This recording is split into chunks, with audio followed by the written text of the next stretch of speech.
یجینۍ که ډېره لا بلا دې راته وي خلک یې په دې چې په خندا دې راته وي ما بس ایلو یو ته ایله خوله جوړوله غرق دې کو تباه دې کو ماما دې راته وي د اوسنو بچو خدمت ته خو څوک پاتې مه کې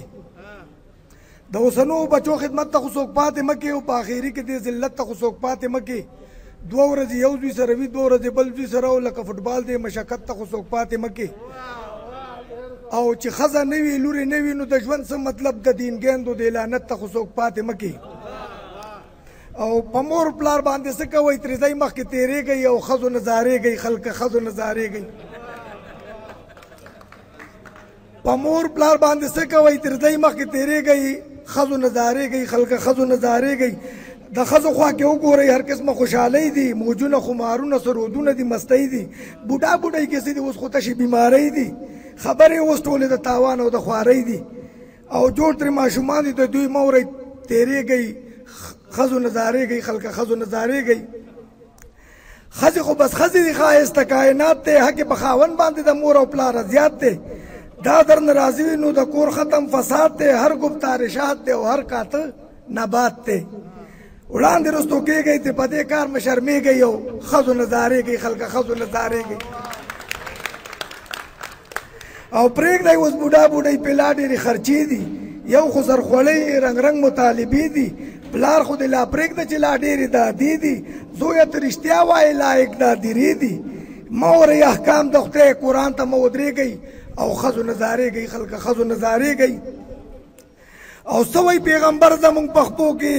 جنت دی څه وایي پیغمبر زموږ په خپو کې جنت دی خدای او د رسول نه پس هم دوی ته فوقیت دی چا چې په راستۍ کړی د مور او پلار خدمت دی مونږ د دنیا کې خوشحالي ده هم راحت دی او ای په شرم پټو ښځو ټارو وشرمېږئ ښځو نه زارېږئ ولې ښځو نه زارېږئ او شعر هغه څه چې څوک یې نه رسي مطلب ته ستاسو خوشفهمي ده حاجت نشته څه ادب ته ښایي چې استاز ته کښېنئ یا لاړ شئ مکتب ته یا بیا ګوتې ما چوئ د شعر دی جلب ته او یا په ګډو وډو د افګار مخه پکېږئ ښځو نه زارېږئ خلکه ښځو نه زارېږئ یو څوک یې دې ته مزاحیه وایم چې خپل سکر ور چې پسپک لکه ډیران وي لوی دله وي چې سانډو ورباندې ګران وي او حکومت ته اجراګانو دی پوهېږم د خوراک سامان چې ګران میکپ ارزان وي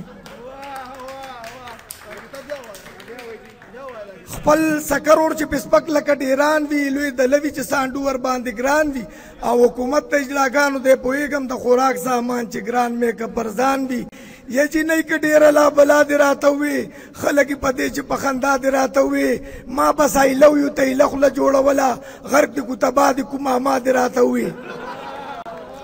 په مینه مینه چې مې غېږه کې خپل یار ونیسي داسې ګڼمه چې مې 11,000 تار ونیسي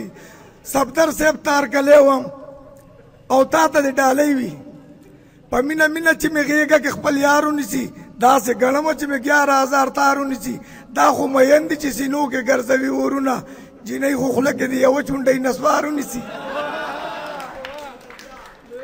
او ستا د لاس نښه وه نو ځکه ما ته ګران ښکارېدو ستا کباډي رومال چې ما ته د جاپان ښکارېدو هغه ویران غوندې کنډر چې پکې ناست به وم والله چې سم راته د ډین پلازې دوکان ښکارېدو او نشو کېناسته یوې تنخوا ته خبردار شه ښځې وې خاوند ته استادي پرېږده کلار شه وګوره پلانې ښځې له ګورو چې موټر اخلي زوی مې وې زامنو له هم ښه نوی سکوټر اخلي کور کې استعمال له هغه غټ ریفریجریټر اخلي ستا غوندې خو نه دی چې سایکل اخلي نو غر اخلي او خپو کې مې د 20 کالو ورک دغه پیزار شه او ښځې خاوند ته استادي پرېږده کلار شه